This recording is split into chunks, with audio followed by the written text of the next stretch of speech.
Kondisi bisnis terlebih dahulu di semester 1 2025 pada saat ini sudah menjadi hari terakhir di bulan Juni. Kira-kira gambaran bisnis pada saat ini seperti apa? Silakan Pak dengan penjelasan Anda. Iya, sebenarnya dari 2024 sampai awal 2025 ya, itu Februari ini, di awal Februari itu omset kami naik 100% ya. Tapi di tengah-tengah Februari sampai ke sekitar April ini, kita mendapat permintaan dari sektor penyewaan mengalami perlambatan. Itu mungkin dikarenakan oleh libur Lebaran dan juga ada Danantara ya.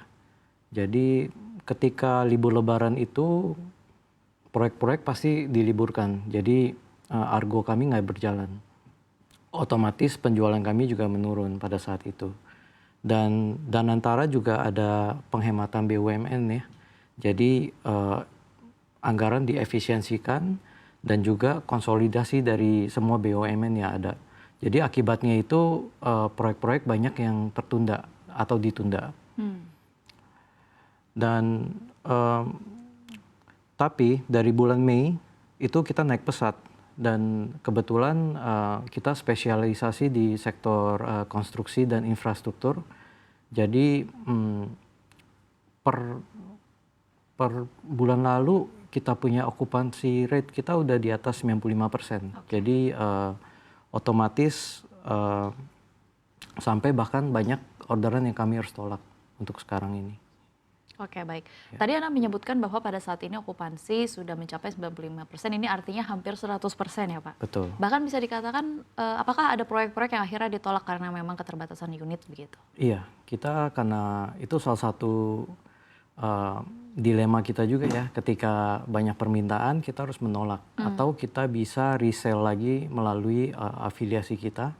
Cuman otomatis kita berusaha menghindari itu karena kualitas pelayanan kami akan menurun.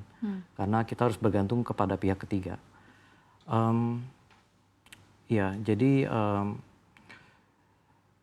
dengan berat hati kita sering menolak karena okupansi kita sangat penuh. Ya, oke. Berarti dengan okupansi yang tadi Anda katakan penuh, apakah ada rencana untuk tahun ini untuk menambah unit begitu Pak? Ada. Jadi setiap tahun kita selalu berencana untuk nambah 3-4 unit. Di tahun ini di semester kedua kami akan menambah 3 unit lagi. Sesuai dengan permintaan pasar. Kita spesialisasi di konstruksi, jadi mungkin kalau nggak eskavator kita akan nambah kren lagi. Oke. Kalau saya bertanya berkaitan dengan tadi kan Anda menyebutkan bahwa pada saat ini okupansi 95%, bahkan ada beberapa proyek yang memang ditolak. Berarti kan memang kondisi bisnis pada saat ini sedang cukup bagus, cukup baik begitu ya Pak. Permintaan sedang tinggi. Tapi sebenarnya yang menjadi tantangan mungkin di samping keterbatasan unit itu sendiri yang memang rencananya akan ditambah begitu ya di semester 2. Tapi sebenarnya apa sih Pak yang menjadi tantangan utama dari penyewaan alat berat itu sendiri pada saat ini? Tantangan kita sebenarnya ada 2 hal ya. Hal pertama itu tentunya ketersediaan alat. Permintaannya itu besar, sedangkan ketersediaan alat kita itu terbatas. Jadi kita harus benar-benar schedulingnya yang benar supaya alat itu nggak nganggur terlalu lama di workshop kami. Kedua itu adalah di delay dari pembayaran dari klien kami ya. Itu sering ada kadang mengganggu cash flow aja sih. Jadi apalagi kadang ke BUMN kita tuh tempo pembayaran tuh bisa sampai 3 bulan, perjanjian 3 bulan, tapi kenyataannya itu bisa 6 bulan atau 7 bulan kami baru dibayar. Dan itu kadang sangat mengganggu cash flow. Di lain hal kayaknya nggak ada yang terlalu menyulitkan buat kami. Oke, ini cukup menarik begitu ya berkaitan dengan cash flow bahwa ada beberapa kontrak yang memang harus tertunda begitu pembayarannya yang akhirnya mengganggu kontrak-kontrak selanjutnya. Betul. Kira-kira dengan tantangan ini begitu, apa akhirnya strategi yang dilakukan oleh perusahaan untuk supaya operasional bisa tetap berjalan, Pak? Cash flow kita harus sehat pertama, kedua kita harus diversifikasi klien kami. Jadi nggak boleh semuanya sewa ke BUMN karena itu akan mengganggu cash flow. Jadi kalau kita sewa ke perusahaan swasta, kita biasanya tuh minta pembayaran di depan atau paling lama 1 sampai 2 bulan mereka harus bayar.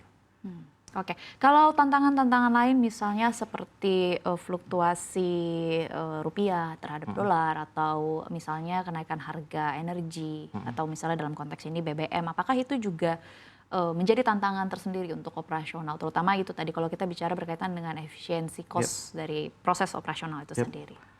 Kenaikan dolar sebenarnya nggak terlalu mengganggu kita ya, karena spare part yang kita beli naiknya juga nggak terlalu banyak. Kalau masalah BBM itu sebenarnya juga nggak terlalu signifikan karena BBM itu biasa proyek yang bertanggung jawab atas supply solar ya untuk kami. Jadi so far itu nggak terlalu berdampak. Tidak terlalu signifikan begitu ya, berpengaruh terhadap proses operasional sehari-hari. Oke, pertanyaan saya selanjutnya mungkin berkaitan dengan tren permintaan penyewaan alat berat yang Anda amati, yang dari Widi sendiri lihat begitu. Mungkin di sepanjang semester pertama tahun 2025, terutama itu tadi sektor konstruksi dan juga infrastruktur. Mungkin boleh disebutkan atau diberikan gambaran begitu Pak, contoh-contoh konstruksi dan juga infrastruktur seperti apa yang sedang dikerjakan oleh perusahaan, kemudian apa yang menjadi fokus juga dari perusahaan sendiri. Silakan Pak. Beberapa proyek strategis nasional juga kami sedang mengerjakannya itu. Beberapa proyek LRT, MRT, bahkan kemarin ini kita juga mengerjakan kereta cepat dari Jakarta ke Bandung. Sekarang yang sedang berjalan kita ada mengerjakan proyek bendungan dan tol, pengelolaan air limbah, PDAM, SPAM, dan juga baru ini kita lagi sedang bekerja di Istana Negara. Itu ada redesign di sana. Dari pihak swasta kita ada pengerjaan di pabrik mobil, pabrik sepatu, pabrik susu, dan juga pembangunan sekolah. Jadi kita lebih ke diversifikasi pembangunan saja sih. Oke.